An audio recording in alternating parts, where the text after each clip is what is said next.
So awesome, Yay. awesome. Well, it is just 12 o'clock.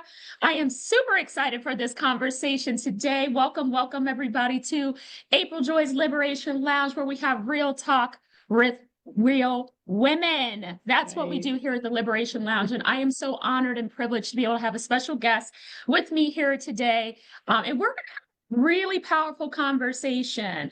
And we are going to keep it real. We're going to keep it inspiring, encouraging, but we are also going to keep it real. So without further ado, I am so April. excited to welcome to the virtual stage. Y'all, please give her some love. None other than my dear friend, Mishawn Styles. Mishawn, how are you Oh, today? hey, April. You know what? If you would have asked me that 30 minutes, 1 hour ago, I would have said, I'm doing amazing.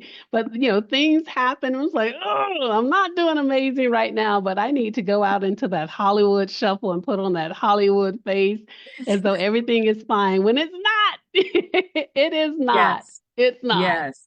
And that is the world that we're living in right now, right? I mean, Hmm. and that's the reason why we wanted to have this conversation today, and why I was so honored that you accept the invitation to Oh. be able to have this real conversation. Because I think part of real talk with real women is to be able to acknowledge not only when Mhm. things are amazing, but also to acknowledge when things may not be as amazing, Yeah, right?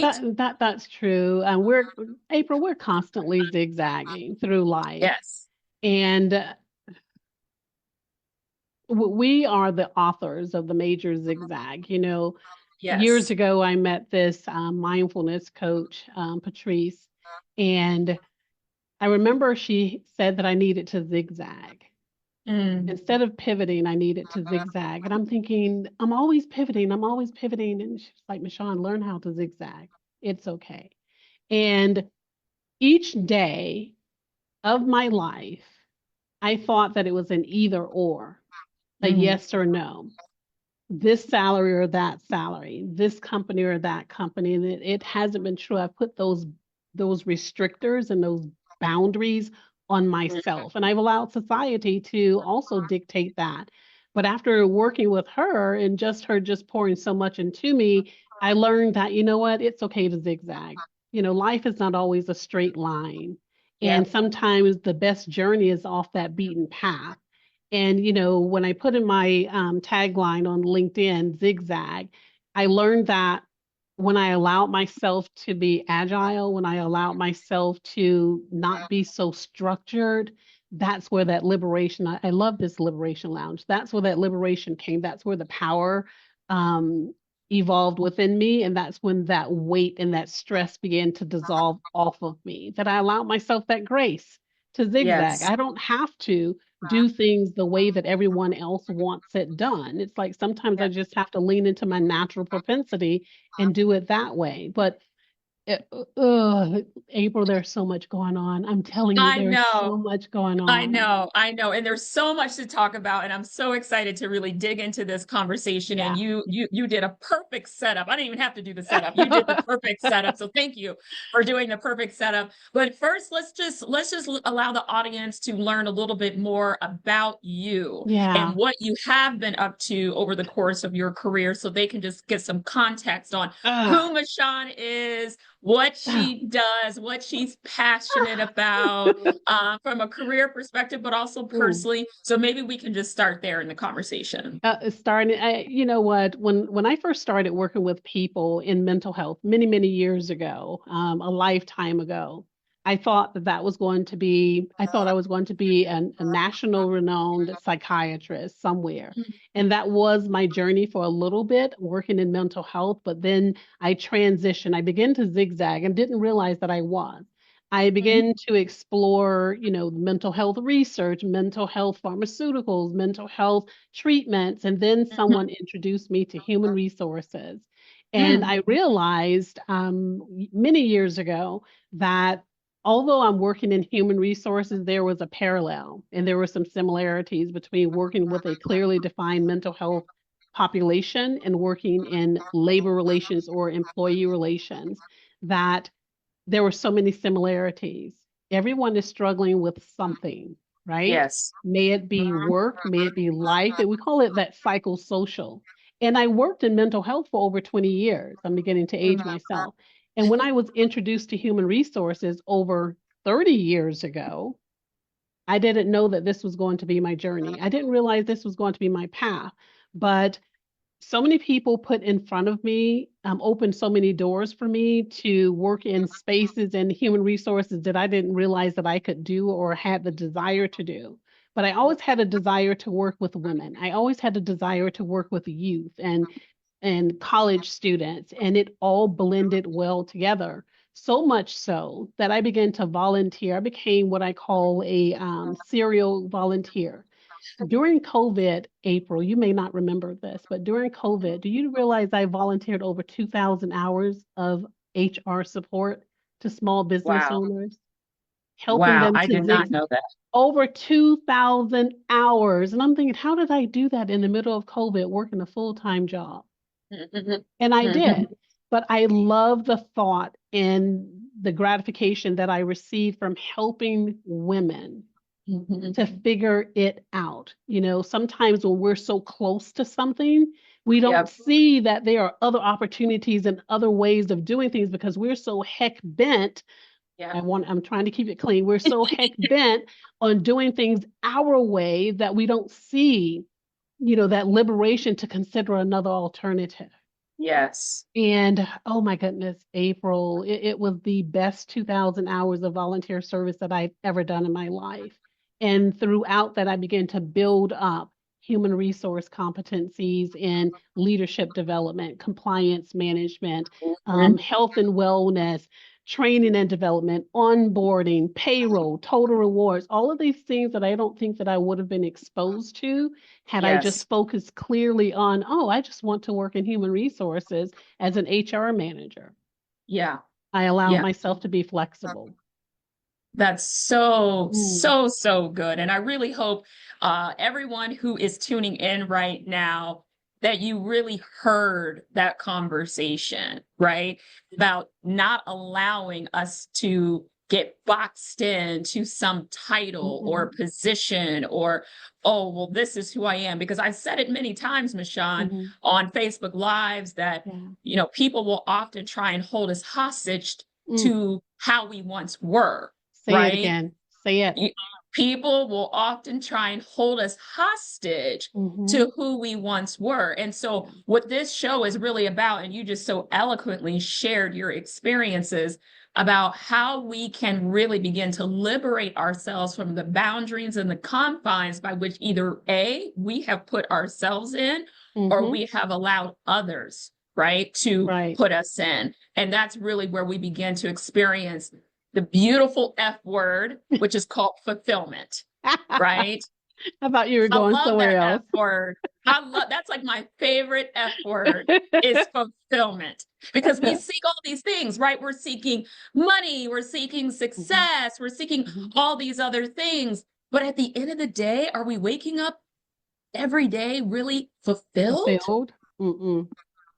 No, Most of us aren't. Most no. of us aren't. So let's Mm-mm. let's let's get into some questions here. So, Okay. we already talked a little bit about zigzagging, but what does it really mean to you to Mhm. zigzag into your next? And where does the liberation come from when we actually give ourselves to the freedom to zigzag? So what does that zigzag really mean to you? Oh, April, what it means is zigzagging into your next is removing the boundaries that you've established or you put out there Mhm. for yourself. Oh, I can't leave because it's not the right time. Oh, I can't Yep. leave because this is my only source of income. Or I can't leave because my kids are in school. Or I can't leave because I'm receiving this. If the world were to, if something were to happen today where all of those Yeah. things were taken away, you would have to do it anyway. Hmm. So when I think about that zigzag and what it means is allowing yourself the ability to do what you've always wanted to do, but you were afraid to do it Yes. because you had that safety net, that parachute. It's like, okay, forget you don't have it anymore. Do Yeah. it anyway. Do it anyway. Allow yourself the freedom. Give yourself that grace and give yourself that golden nugget to do it anyway. You know, Mhm. as long as you're allowing those things to hold on to you and to keep you in that space, you're going to be Mhm. restricted and defined by that moment in time. It's almost like when you buy furniture 20 years ago. My husband and I, we bought furniture when we first got married, and we Yeah, went out furniture shopping. It was sticker shock. right. Like, what is this? You know, we went to because we needed to buy a washer and dryer. We were like, why does the washer and dryers cost so much? You can buy a house for that. You become sticker Right. shock by remaining in that state of being. But if you continue to zigzag and build up your your foundation, your roadmap of what you're going to do 3 weeks Mhm. from now, 4 weeks from now, you have to write it down and you have to put some actions behind what you're going to do. Yes. You just can't say, I'm going to do this when. Well, when is now? When Yes. is actually right now? If you had planned on leaving or doing or being, do it right now. Start planning Yep. it right now and give yourself some time frames, some deliverables, some Yep. action steps, some actually you're going to follow. Give yourself a commit to yourself that you're going to do this and you're going to stop lying to yourself. Oh, that's so good. Oh my Stop, gosh, y'all. stop lying. You know, at the beginning of the year, we say Yes. that we're going to lose weight and we're going to eat differently. And then by Yes. the second quarter, it's like all of that has Hmm. gone to heck in a handbag. It's like, Hmm. stop lying to yourself. Yes. Yes. You are going to, oh my goodness, April, when you zigzag and you allow yourself that grace and that freedom to just do anything and explore anything because there are no holds barred and you know that you Mhm. can do it, you are already gifted to do everything and anything that you've always wanted to do in this life. You've already been True. embodied with everything that you need. The only thing that you have to do is put an action behind what you Yes. want to do. And Yeah. you have to move outside of your way. You have to move outside of your way. You know, that zigzag Yeah. means putting some actions behind what you've always said that you wanted to do. Not put your money where your mouth is. That no, that's easy. That's the easy part. Put Yeah. some work behind what you're saying you want to do. If you want to go to school, apply. If Yeah. you want to get another job, research. If you Yeah. want to start your own business, start setting up the foundation. What's the name of your business? How are you going to pay for the licensing? How are you going to pay Yeah. for the taxes? Start Yeah. building the foundation and putting the work behind what you and let others, protective, you know, safe people group up, hold you accountable. Your Yes. accountability team. Put that work in and just do it. Just go for it. So good, Mishawn. Oh, I think so many people need to, and certainly women, right? mm-hmm. And I know that we always have a few men that pop into the Liberation Lounge, which we Hi. appreciate our male allies. But when it comes to women, I think oftentimes we underestimate what you've Mhm. said. And I remember a career coach, she always says, "Don't give me credit anymore, April. I said that to you 25 years ago." But I still, I mean, I got it from her, but it stuck with me.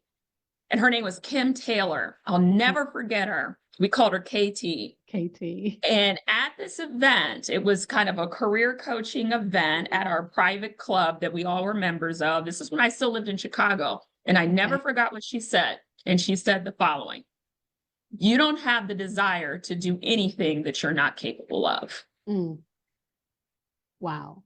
You don't have the desire to do anything that you are not capable of. Hmm. So if the desire, just like you said, if the desire is there, Hmm. if it is within you, it's because you already have the God-given talent, and all Yes. you may have to do is pick up a couple skills, Oh my right? goodness. That's it." April. April. Back in 2007, I had a clearly defined Mishawn, I'm telling you to do this. Yeah. It was clearly defined. I Yeah. could not argue with it. I knew what to do, had the action plan, had the Yeah. action steps, did not follow through consistently. Mm-hmm. Didn't do it. And Mm-hmm. I knew how to do it. I Mm-hmm. had the ability to carry it out. I Mm-hmm. had the resources financially to do it and Mm-hmm. I didn't do it. Shame on me. And when Mm-hmm. I look back on my life, when I look back over my life, it's like, why did I not do it? Was it Mm-hmm. because I was rebellious? Was it because I lacked confidence? And maybe a little bit of all of those things. Hmm. Uh, but I was leaning into comfort and what I was familiar with, April. That's it. You said it. Did y'all hear that? Say It, it again, I Mishawn. was leaning into comfort and what I was familiar with. But leaning, and I'm about to cry, leaning into that comfort and that familiar space was actually killing me. Mhm. And, hindsight 2020, do I wish that I could have done something differently? Of course I do. Absolutely. Do I have any regrets? Maybe, but not really, but maybe. Hmm. Um, I think the bigger lesson for me is you would never be gifted with something that you don't have the ability to do, right? Yes. Yep. It's just the act of being obedient so that 10 years, Yes. 5 years, 3 years from now, you have no one to blame but yourself Right. for your Mm. lack of accountability. It was nobody but you, you Yep. know. The, you know what, April, when you had your first Liberation Lounge, Hmm. and you were talking through what this was going to look like, I was like, oh my Yeah. gosh, oh, the liberation and freedom of just Hmm. being honest with yourself. It's Yes. not just zigzagging from one career to the other, because Hmm. whatever you didn't learn in the last job or the Hmm. last contract and you carry it Hmm. on to the next, you haven't learned anything. It's Yep. that growth that comes during that transition so that Yes. not only you are doing better for yourself, but you're doing better for those around you. We call it that double line bonus, that you're Hmm. doing something for those around you and you're doing something for yourself. But if you Yes. continue to stay in that seat of what you think is comfortable, it's like arsenic. It's not really comfortable. It's killing you. And you don't even Yep. realize it because you're comfortable and you're Yep. complacent. Yep. Yeah. It's so true. It's Mhm. it's uh the ability that we all have Mhm. inside of us is the power of choice, Hey, oh. right? We all have that power of choice. And I mean, you were a part of my inner circle, right? Have Mhm. continued to be a part of my inner circle when I was making my transition. And I remember you saying to me, April, why not? Like, why not? Why can't you be that person that's on stage getting paid $50,000 a keynote? Why not you? And it Why doesn't not? have to take 5 years either, right? Right. And I remember having those conversations with you. And so, for those of you that are listening in right now, live or on replay, the question that I would ask for you is, who are those trusted people in your inner circle Mhm. that not only will hold you accountable, but that Mhm. will also be that voice of inspiration and encouragement to you? Because I know that when I made my transition, there was all of this thought around, okay, what is this going to look like? What is this going to Mhm. mean? How is this going to look? And so I found myself getting caught up in the projection of the future Right. and not being in the present moment. Mhm. And that has probably been the biggest adjustment that I've had to make over the last year and a half, is Mhm. just staying present in the moment. Because, by the way, y'all, that's the only place that God is. Right. Right. God is only present in the now. In the And now. so we Mhm. have to be conscious of that that's really where all the miracle working power is, in the present moment, Mhm. not in living from the past, not in always trying to project into the future, but asking yourself continuously, what can I control? What can I do today? Like, Mhm. in this moment, Mhm. right now. Mhm. And that's really where we begin to see some progress. I go back to, that network, Mhm. that group of individuals that are going to hold you accountable, that are going to Yeah. inspire you, that are going to be honest with you, Yes. not the ones that are going to tell you what you want to hear, but the ones Mhm. that are going to inspire and challenge you not to do more than you're capable of, but to do Mhm. more, Yes. to do more. that network is profound. I remember years ago, April, I think we were eating lunch one time, and I Mm-hmm. told someone that was with us, that person is not your friend. Everyone is not your friend.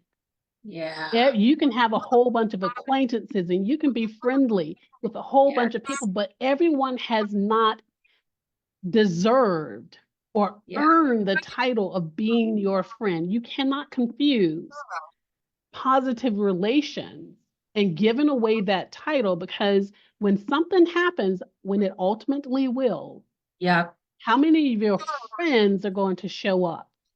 If you were to lose everything, Yeah. how many of your friends are going to volunteer to pay your mortgage or Yeah. your car, or to buy Yeah. grocery for you for a year, or to Yeah. allow you to stay in their house? How many Yeah. friends are going to come together to put you up in an Airbnb until you Yeah. figure it out? Yeah. Like, stop doing that. You have to make sure that your group, your network, you have different types of networks. You have your Yeah. friend network, you have your professional network, you have your business network. I'm not Yeah. saying that you have to have one, but Mm-hmm. as you're zigzagging through this life, and as you're zigzagging through transitioning from one group to another, or one company to another, from a small business to another, make sure that you have the right network in place at the right time. I was speaking with my cousin on Friday, on Valentine's Day. Make sure you have the right network in place. And that cousin poured into me like nobody's business, Mm. April.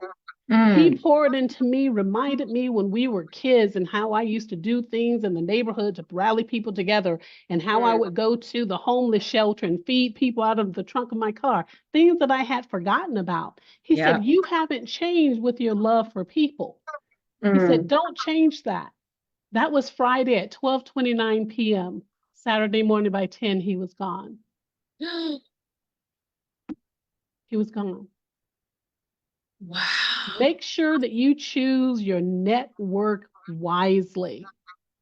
He didn't tell me that he was passing or that he was ill. I knew that something was off when I was looking at him on the video. He Mm-hmm. chose his energy to pour in. Think about this. He knew where he was and what was going on, but He did. he chose to spend his last 24 hours, to take 29 minutes of his last 24 hours to pour into me. Mm. Make sure you have a network that counts. It's important that you have a network that counts, that's going to show up, not just in the difficult times, but that are going to celebrate with you honestly and sincerely. The Mishawn. net No, let's say this. Let's say Yes. this out loud. The network that's going to celebrate with you Yeah. sincerely. Yeah. When Yes. you're zigzagging and you're trying to figure it out, and you're trying to, Yeah. build your Yeah. empire, which is another Yeah. thing that I want to talk about. As you're Yeah. building your empire, you want your network and your close circle of friends and acquaintances to be those who are going to inspire you in front of your face, and the ones that are going to inspire and build you up behind closed doors when you're not there. Yes. Yeah. Those are the ones that you can say, those are my sister friends. I don't have to talk to them every day. I Yeah. don't have to see them, but I know that they cover me. They Yes. cover me. Yes. Oh yeah. It's so key. I've learned that Yeah. over the last 15 years. I had used the word friend way too loosely. Mm. Mm-hmm. And after I filed for divorce, Mm-hmm. I quickly realized that a lot of the people that I had labeled as friends were not friends. Right. They were associates. Yes. They were associates, Mm-hmm. right? And so Mm-hmm. my circle of friends, I can pretty much count them on maybe one to one and a half Right. hands Mm-hmm. now, right? And I'm so grateful for that process, because it's like, as the Bible says, when we Mm-hmm. pull the wheat from the chaff, right? Yeah. and we really begin to see the essence of what is still there. And that's what I've been able to identify. Like I shared with you, tonight at 8:30, that inner circle, right? Yeah, That essence of what is left. We're all going to be hopping on Zoom together to have that real, authentic sister girl conversation, and really to be able to be honest, support one another, encourage one another. And these are the women that I know that if the you know what hits the fan, it's like, let's rally to support her, right? Yeah. Whatever that looks like, whatever that looks like. And so I'm so grateful that you spent some time on that, because I think that's really key. I do think that oftentimes we use the word friend way too loosely, and we need to be very clear on what that word actually means. So I know we're coming up on time, so I do want to be respectful of everybody's time, including yours. But let's have a conversation. And we've actually covered some of these things, but what would you say about, people are, let's just say this, we're living in some unprecedented times right now. I think a lot of people who thought they were secure are not as secure as they thought they were. Right. And so for those individuals that are looking to potentially make that transition out of their current career, their job, et cetera, and potentially move into entrepreneurship, what are you finding to be the keys to making that transition successfully? Making sure that you have a multi-dimensional pie, that you have various sources and streams of income, so that you're not totally relying upon one given thing or an employer, that you have those various streams, that your intellectual property is yours. You are loaning it out to a company that you work for. Think about that. That is your intellectual property. Take it with you. May you farm it out. May you broker it out. May you barter it out. 25% of what I do, 25% of my annual salary is through brokering, bartering, and fee and trading off, right? And then the other part is through something that I love near and dear, where organizations, entities will reach out to me for, my company, and we will work behind closed doors on extremely confidential matters. And as a 1099, that's a different source of income for me. And then, there's nothing wrong with having a part-time job until you figure out what you want to do. There are too many remote, administrative, there are too many things that you can do. But as an entrepreneur, make sure that you have your pie diversified. As long as your 100% of your pie is coming from one source, you are beholden mentally and financially to that one source. I'm not going to use that phrase. April, I'll tell you how I define that off camera. But if you are beholden to that one entity, you are like a puppet on a string. That is your intellectual property. That is your knowledge that you have farmed out to them for an X amount of dollars. If you're transitioning over into an entrepreneurial space, diversify your income. Diversify. It doesn't have to come from one source. It just doesn't. So key. And I think what's also really powerful, I saw a podcast by Earn Your Leisure, Rashad Bilal. Yes, it's an amazing podcast. They do a podcast called Blackout on Wednesday nights at 10 p.m. Y'all should check them out if you're not currently following them. But they did a podcast specifically once about how many people got inspired through entrepreneurship through COVID, right? And he was talking about how you can begin to take one business idea and leverage like 13 sources of income off of that one business idea. Y'all got to check this out. In fact, I'm going to pull the link from YouTube, and I'm gonna drop it Okay. in the comments Oh, good. after the show is over, because I think everybody needs to watch this. And he used an example of someone who maybe was making really good food out of their house, and people would just come to their house and they would come pick it up. They were running like a very, very part-time side Mm-hmm. hustling restaurant business out of their house, right? And he said, so they go from there, and then they go to maybe one of these like communal kitchens. We have them here in Cincinnati, down Yeah. in Findlay Market, where you Finley. can essentially rent out, some space, some commercial cooking space. So now you're doing that. Okay. And you're like, okay, now I've got at least a commercial space that I can utilize. Then you might move to like a food truck, Food truck. right? And then you have a sauce. Maybe you have a special sauce that you use on your jerk Yeah. wings, and it's proprietary to you. You say, well, now you can take that jerk sauce and you can start to bottle it, and you can sell it at, vendor fairs, flea markets, places like Findlay Yeah. Market.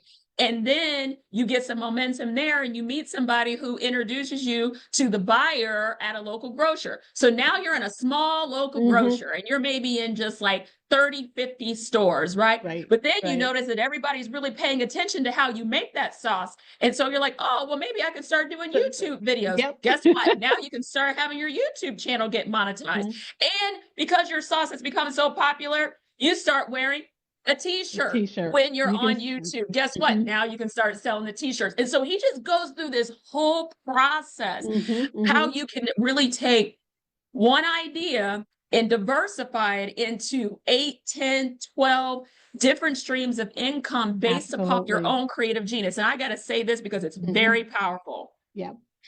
There is nothing more fulfilling. We talked about the F word, fulfillment. There is nothing more fulfillment than to take your own creative genius, package it into something that is sellable and usable for your customer, and to have somebody take out their credit card and swipe. It is powerful. If you've never experienced it, I believe everybody needs to experience that. When your creative genius is packaged and it adds value to someone, and someone is willing to take out their card and swipe, it is probably one of the most empowering. And I'm not talking about repping somebody else's stuff. And that's all fine and good. I'm not saying there's not a place for that. But when you begin to take your God-given creativity, and you package it, and you allow that to be the thing, or one of your streams of income, right, that you sell. And I do freelance work too. Somebody will call me and say, hey, I need a facilitator to come in and do XYZ process for my organization, or I'm bidding on a piece of business. It's just happened to me. I'm bidding on a piece of business for executive coaching, and I want to include in their leadership facilitation. I know you do that. I'd like to include, hey, that's a freelance project. Might be $5,000 to $10,000. We'll take the cash. Okay. So just as you shared, Mishawn, there are so many ways that we can utilize our skills, our talents, the things that we're passionate about. We can package them and we can make them sellable, right? Absolutely. To our network and into our potential customers. It just really behooves us to do what you said earlier, which is to take action, right? That's what we need to do. Yep. April. And to think outside of the norm. You know, when we first started, 2 of my first 10 customers were from Africa. And I'm thinking, oh, wait. And, that particular coach said, hey, can you do some work with this company here? And I'm thinking, oh, I have now another customer. Think outside the United States, think about, the tax implications and, be compliant, but think outside of the United States. Where is your captive audience? Your captive audience may not be restricted to the state in which you live or the city in which you live. Allow yourself that freedom to zigzag globally. How can you scale globally with at a rate that you can manage so that the quality of your intellectual property is still 100%? Like you can do it, but you've got to take action. Because if you don't take action when you want to, your hand is going to be forced. And that is very uncomfortable, and that's not stable.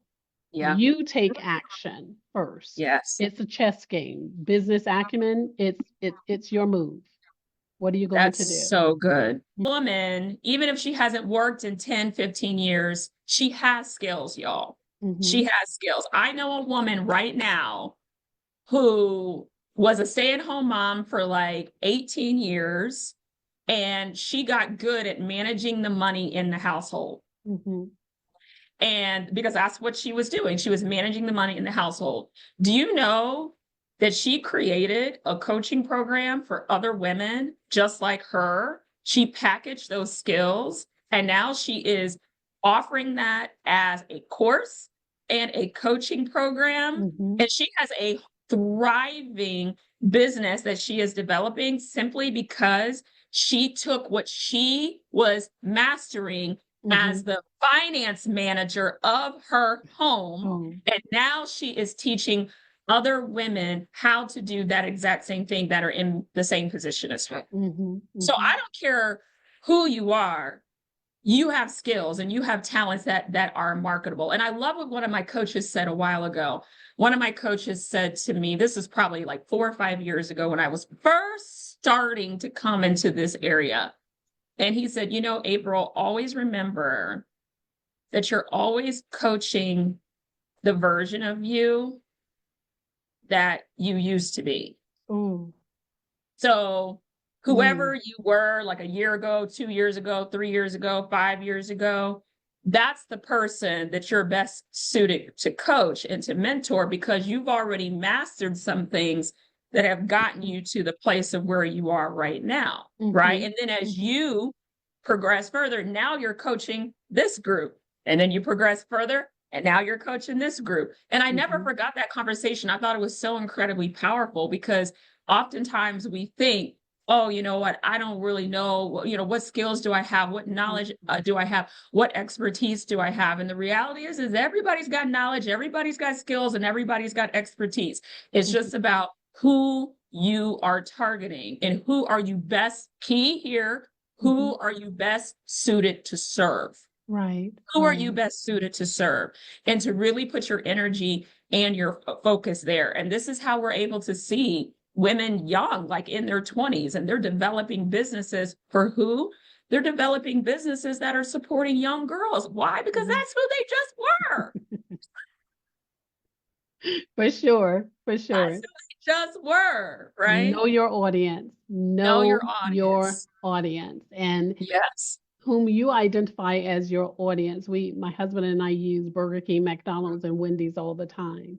They all Mhm. sell burgers, even Five Guys sell burgers, but they know Yeah. who their audience is. They're not competing with each other. They're competing for the market. Yes. They know their audience. Yes. So just go for it. Just Yep. do it. Just go ahead and Yep. zigzag while you have the majority ownership of owning the move. Yep. Moving when you want to move is very different from moving when you're forced to move. It Yes. brings about a different type of a vibration and an Yep. energy in which you respond to. I would Yep. rather the companies and the entities that we work with to move when they have the power and control because it's Yeah. a different mindset Yeah. versus to take someone through Hmm. recovery first from Yeah. the traumatic move to Yeah. getting them prepared to move in the direction that they've always wanted to go to begin with. So good. So Mm, good. So as we wrap up here today, Mishawn, yes, if you were to give the 25-year-old version of you one piece of advice when it comes to zigzagging, liberation, what would that one piece of advice be? do it, be confident. My one piece of advice has always been what I've repeated to myself time and time again is do it anyway, Mishawn. Mhm. Do it anyway. Even if you don't have all the pieces, but Mhm. you have already received a clearly defined, this is what you should be doing, what you should have been Mhm. doing, and what you're supposed to be doing. Even if you don't have all the pieces, Do it anyway. You're going to figure it out as you go.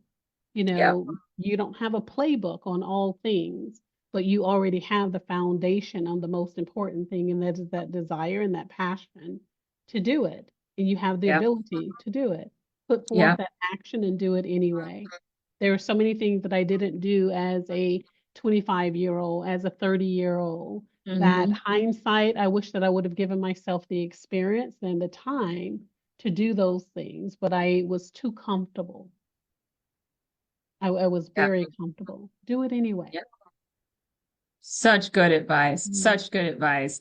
And, I think that as more women begin to own this conversation, and y'all, please go into the comments and let us know what you got out of this conversation today. It'll be extremely helpful. And please like, comment, and share, because I can promise that you have somebody in your life who is desperately needing this conversation today. But as we, take these things into consideration and say, okay, how do I really want to begin to activate this within my life? It's the power of the domino. And I shared this with the women that are in my coaching program. It's the power, it's called the domino effect. The Mm-hmm. domino effect is, what is the one action that you can take today that when you knock that domino over, it just starts a cascade of events, Mm-hmm. right? In order for you to experience the fulfillment of whatever that goal is. Right. So identify, that's your action item. Identify your domino. What Mm-hmm. is the domino? Is it, oh, I've been thinking about that business, but I haven't bought the domain yet. The domain for $13 today. Okay. Get the domain. Okay. So if that's the domino, just to get the energy moving in that Mm-hmm. direction, do it. Yes, Take that first step, knock that first domino over, and then continue to compound that momentum as that's you right. go. That's So, right. with that, everyone, thank you so much, Mishawn, for this amazing conversation today. And y'all, again, please like, comment, and share this with your network. We are so incredibly honored for you to be with us today. And you want to be sure, y'all, that you tune in next week, next Tuesday at 12 p.m. Yes. Eastern, for another amazing episode of the Liberation Lounge, where we have real talk with real women. Thank you so much. And we look forward to talking to y'all again real soon. Thank you again, Mishawn. Appreciate Thank you. you. Thank you, Have a good day, April. everybody. Bye for now. Bye-bye.